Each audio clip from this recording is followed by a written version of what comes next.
But now we look at in advanced countries, we see that they have CCTV cameras on the road. I'm not sure we have that here in Nigeria. Even if we do, probably it's not working. And also for transportations like this that people tend to be more comfortable in, there should be a level of security there. So what can be done just so there's, like you said, there's no repetition of past events? Let me first of all tell you, here, it is churches everywhere. Okay? Whereby we'll be reciting, which psalm is itself? The Lord is my shepherd. 23. Psalm 23. The Lord is my shepherd. I shall not want. Unlike over there, nobody remembers the Lord is my shepherd. Because God has given them all that they needed to guide themselves. Which is the same thing here. But we decided on our own to put it by the side. To give God more work to be done. Okay? 2. Over there that we are talking about, it's not only CCTV. No, it's beyond CCTV. They are police. They are security apparatus. They are very, very effective and efficient. Okay?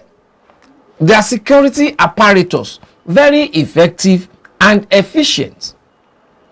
And they are those effective and efficient apparatus are being deployed appropriately. Appropriately? Yes, appropriately. Okay. That is putting the right peg in the right hole. Okay? Not that you will employ some. I mean, you will employ people to man all those things. One, you will not train them. 2, their standard of living will be close to zero. Their environment will be highly deplorable. I was somewhere yesterday. In the military environment for that matter. I got to that guy's office, a major in the army. You should see the office. I said, oh boy, with all you have been doing for this country, this is the office they can afford to give you. One of his boys came in. One of his soldiers came in. And the boy's mother was just operated on. Okay? And he was looking for mere 3,000 naira to buy drug for that his mother. And these are people that we are expecting to safeguard us. So what do you expect? Do you understand? Theirs is still better. Go to police barracks. I can't even go to police barracks anyway. Because the kind of mosquitoes that are there, they are well trained. When they bite you once like this, in fact, you know how much you are going to spend to get out of it. So these are issues that are affecting our security apparatus not to be effective, nor efficient. How about credibility on the part of these government officials you was talking about? Because we just saw that there has already been a denial without an investigation properly carried out. So the credibility we are talking about here. It's still the same thing we are talking about. Now listen. Go and check out that person that reel out that information. Check him out. I don't know him. I've never seen him. But go and check him out. The kind of training that was given. The kind of training. Especially in terms of response to issues. Emerging issues. I don't know whether you understand what I'm saying. There's a difference between you just have to respond to an emerging issue. Or different from when you still need to relax for some time before you react. I don't know whether you understand. Yeah. So there is the kind of training that they've been given towards that. Go and check it out. You don't understand. Now, for you to have seen that kind of a situation, all you need to do is calm down. It has happened. It has happened. You cannot erase it. Now, what do we do to get to the root of this matter so that it doesn't happen again? But because of the environment they are, number one. Number two, because of the level of training they are being exposed to, they just first of all come, let me first of all bamboozle the people away from this. Forgetting that these same people you are trying to bamboozle, they are not babies. They are highly intelligent. And this sin will fall back on you. Now it's falling back on him.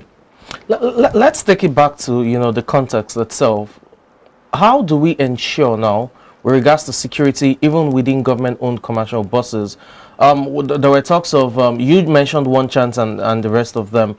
You know, before there were various security measures in place. For example, your, you know, police checkpoints on a regular basis. But we've seen over time that once a new IG is, you know, in office, it tends to scrap that, no roadblocks and all of that. And later we bring it back again. Bring it back again, although underneath. Now, the issue is this. With your bus rapid, you know, transit, apparently they can't be stopped in terms of checkpoints and all. So what measures will you suggest should be put in place to ensure the safety of Lagosians? The reason is most Lagosians who leave home early, like 4:35, you know, to get to work early and probably leave like late today. and also leave late, they tend to sleep in these buses. And you have some Nigerians saying, imagine how close they were to death, not even knowing they were fatigued and, you know, just slept up. So what security measures can be put in place to ensure that, you know, such occurrences are averted? Sorry, let me correct something. Okay. It's not only in BRT alone now, because this thing has never happened there before. So you never can tell where it will happen again. So the best thing is to look at that security holistically. Transportation sector? Not only transport, every sector. Even private. Even in private. I've seen somebody driving his private car. Okay, let's even leave the one that I have seen. The one that all of us have been experiencing on traffic jams. They're on traffic jams. Traffic robbery? Yeah. Thank God now they now have all these police guys at RRS at this toll gate area down to Ogudu Road. Then the other Ojota, this axis there, that fire me, whatever. You understand? Thank God we now have them there. So what I'm saying is, it is beyond BRT. It's unfortunate that this one now happened to BRT because people have not been looking at it, and that's why I said, let us look at beyond BRT. Let us take it holistically. Lagos State security. Even in banks, you will see these baskets. Drop Lagos State Security Trust Fund. People have been putting money in there. What have they been using that money for? That's why we have less than a minute to wrap up. What have they been using that money for? So we need to beef up security generally. Where are those helicopters bought for police in Lagos State? What are they using them for? Okay, where are all those moving around? I mean, all these security that moves around to see whether there are breaches here and there. So all these things need to be put together. All these things need to be conceptualized so that we can have an holistic security system in Lagos. Thank you so much, Dr. Dayo, for sharing your thoughts. We hope that these things will be put into consideration because we do not want a repetition of past events, and also the credibility of these people are very important. Nigerians have so much hope, we can't afford to dash the hope of Nigerians to the world just like that.